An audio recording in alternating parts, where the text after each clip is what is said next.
welcome back to another book feature. Today I'm going to read aloud the book Hank Aaron, Brave in Every Way.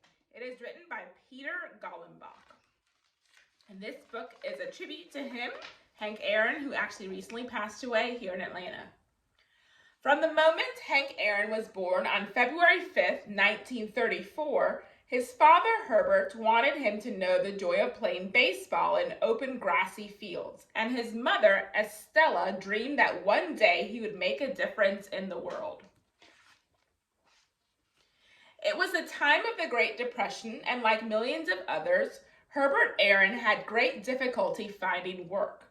He had saved enough to buy some open country land just outside Mobile, Alabama, but he didn't have the money to buy a house or even the wood to build one. Hank was 8 before his dad was finally able to build a small home for his family with the used boards from a torn-down house. The new house had no lights and no window panes. It had no bathroom. It had no refrigerator, but inside the Aaron house there was plenty of love, and nearby in a pecan grove was an open field for playing ball. Hank loved living in the country, and he loved playing ball. There were days in school when Hank could think of nothing else. He would stare out the window, wishing he were on the ball field. But his mama had his heart set on Hank going to college. Hank, try to be the best, she would say. Set your goals for yourself, and don't let anyone stop you from achieving them. Hank's goal was to become a major league ball player. Though his father didn't want to discourage Hank, he wanted him to be realistic. There aren't any colored players in the major leagues, he reminded Hank. It was true. Blacks were prohibited from playing in the major leagues, but that didn't stop Hank from dreaming, and America was beginning to change. The year Hank turned 13, Jackie Robinson joined the Brooklyn Dodgers. Major League Baseball had its first black player, and Robinson quickly became a star. Hank studied, but he also played, and he was good. So good that when he had just turned 16, he was offered $10 a game to play shortstop for a local team called the Black Bears.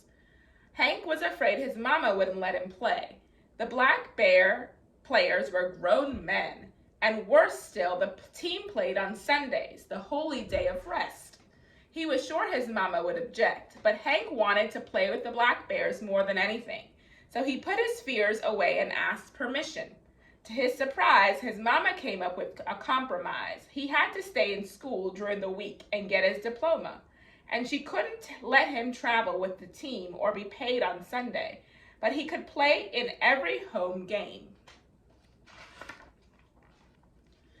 During his first year with the Black Bears, Hank displayed his extraordinary talents. He hit for a high average, was fleet on the bases, fielded well, and showed a strong throwing arm. He even hit some home runs. After a second season with the Black Bears, Hank was offered a job playing far from home for a professional team called the Indianapolis Clowns. Hank's mama didn't understand how becoming a baseball player could help her son make a difference in the world. But she had faith in Hank, and she saw that he loved the game. So Estella made Hank a couple of sandwiches and stuffed $2 into his pocket. Too upset to go to the train station to see him off, she stood in the yard crying as Hank left. Your dad and I will be thinking of you always, she told him. Be strong, son. Hank Aaron was strong, and he soon impressed everyone with his talent. Wherever he played, Hank became a star. Then in 1954, Hank joined the Milwaukee Braves. He had done what he had dreamed of. He had made the major leagues. Hank soon established himself as one of the leading home run hitters in the game. In 1956, he became the second youngest player to ever win a National League battling title. In 1957 and 1958, his powerful hitting led the Braves to league championships. Hank remembered his father's determination and his mama's advice. Be the best you can be and keep your eyes on the goal. He became hungrier to excel. He decided to try to break the career home run record of Babe Ruth. baseball's most beloved hero. When the Braves moved from Milwaukee to Atlanta, Georgia in 1966, it helped Hank. He found it easy to hit home runs in the cozy Atlanta stadium, and he was happy to be close to home. But some people resented Hank's success because of the color of his skin. He began to get 1 or 2 unsigned letters each week filled with insults and nasty names.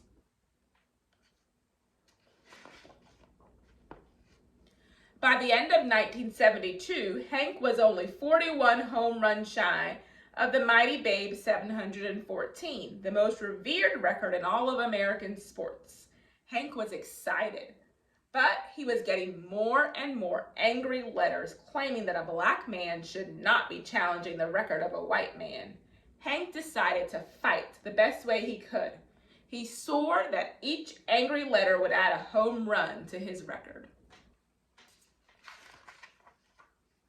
When the new season started in 1973, Babe Ruth's sacred record lay ahead. The hate mail now arrived in torrents. Hank even got death threats. But Hank Aaron refused to allow anyone or anything to stop him. And something remarkable happened that spring. The nation's newspapers began running stories telling about the hate mail. A chorus of well-wishers wrote Hank almost 1 million letters to offer him support. Throughout his life, Hank had the support of his mother and father, but now a whole country of fans cheered for him.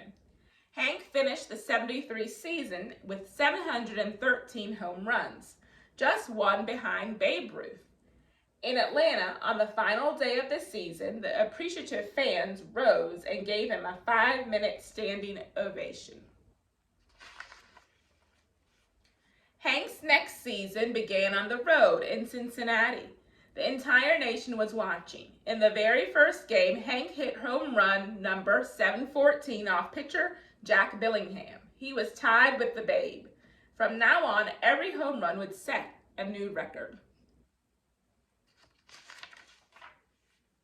When the Braves returned to Atlanta, the governor of the state of Georgia and the mayor of Atlanta were in the stands to watch Hank. So were Hank's mother and father. They had been his inspiration. They had taught him well. Hank was happy to know they were there. In the 4th inning, 2 were out. A runner was on first. Hank watched as Dodger pitcher Al Downing threw a pitch low and down the middle. Hank swung. The ball rocketed just over the head of the shortstop. It kept rising and rising until it sailed over the top of the high wall in left field and landed in the Braves bullpen for home run number 715. Lights flashed and fans cheered. Estella Aaron felt fear as well as joy. She remembered the hate mail and the death threats. What if someone tried to stop Hank from reaching home plate? As Hank passed second base, a couple of fans raced out of the stands to congratulate him. As he rounded third and headed for home, the entire Braves team rushed out to home plate to greet him. As he trotted toward home, his teammates parted for a waiting Estella Aaron, his mama. When Hank touched the plate, his mama threw her arms around her boy. Hank was surprised his mama was hugging him so hard. When she was sure he was safe, she finally let go. On this glorious day, before an entire nation, her son Hank had fulfilled his dreams. That night, when he was alone at last, Hank got down on his knees, closed his eyes, and thanked God for pulling him through. The end. That was Hank Aaron, Brave in Any Way. Listen to the video again. Make sure you can answer your WH questions. Who was the story about? What happened, beginning, middle, and end? Where did this story take place? Hank Aaron played for different teams. Where did he finally reside? Where did he win the championship and beat Babe Ruth's record for number of home runs? Alrighty, boys and girls, until next time, bye.